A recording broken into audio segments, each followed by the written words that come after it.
J'ai écrit ce texte pour un comédien, Eugenio Allegri, et un metteur en scène, Gabriele Vachis. Ils en ont fait un spectacle qui a été présenté en juillet de cette année au Festival d'Asti. Je ne sais pas si cela suffit pour dire que j'ai écrit un texte de théâtre. En réalité, j'en doute.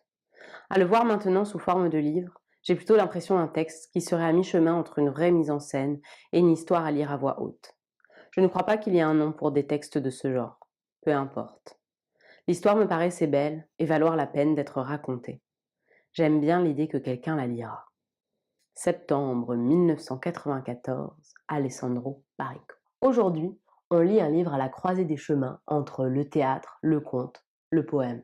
Un livre parfait si vous avez besoin ou envie de poésie et de beauté dans votre quotidien. Un livre parfait qui vous prouvera qu'il ne faut pas des heures et des heures de temps libre devant vous pour vous mettre à la lecture. Parce qu'un livre peut faire 80 pages et être une petite pépite. Vous êtes sur Qu'est-ce qu'on lit? Et aujourd'hui on lit Novecento, pianiste, d'Alessandro Barrico. C'est un tout petit livre qui se lit en 1h30 à tout casser. Vraiment, il fait vraiment, voilà, vous pouvez regarder, hop, voilà, il est vraiment tout petit.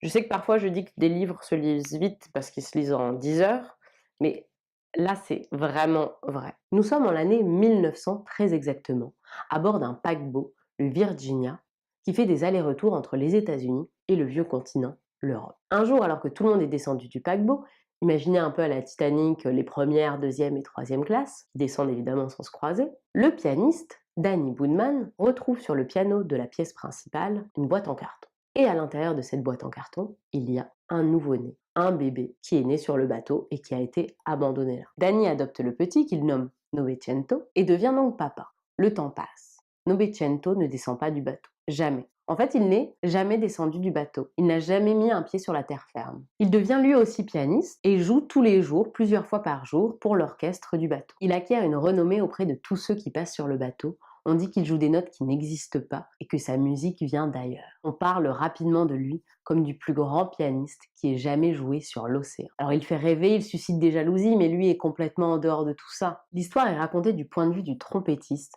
Tim Tooney, lui-même grand ami de Novecento et qui a passé 6 ans sur le bateau. C'est un personnage touchant qui raconte l'histoire de Novecento et la sienne avec une simplicité émouvante. Parce qu'effectivement, c'est un monologue qui combine des bribes de souvenirs, des histoires racontées, des histoires vécues. Alors à première vue, c'est d'une simplicité désarmante, mais il ne faut pas se fier à la longueur du texte. C'est une sorte de condensé ultra puissant avec une narration très ramassée, tout en étant chargé d'émotions avec des phrases qui restent comme « ce n'est pas ce que j'ai vu qui m'a arrêté, c'est ce que je n'ai pas vu ». C'est de la prose poétique ou de la poésie faite prose. Le texte est un bel hommage d'Alessandro Barrico à la musique, parce qu'il faut savoir qu'il a une formation de musicologue. Novecento est un pianiste, le narrateur est un trompettiste.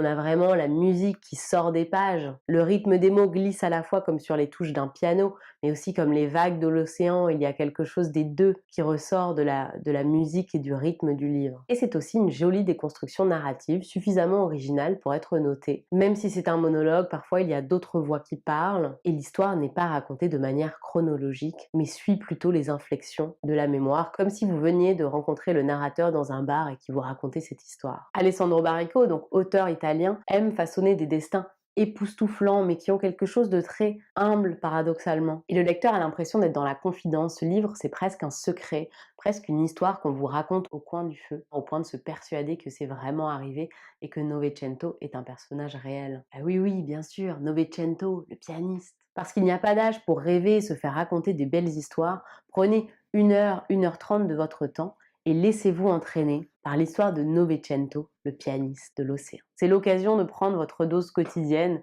d'émotions, de poésie, de beauté. Et puis, vous savez ce que je vais vous dire.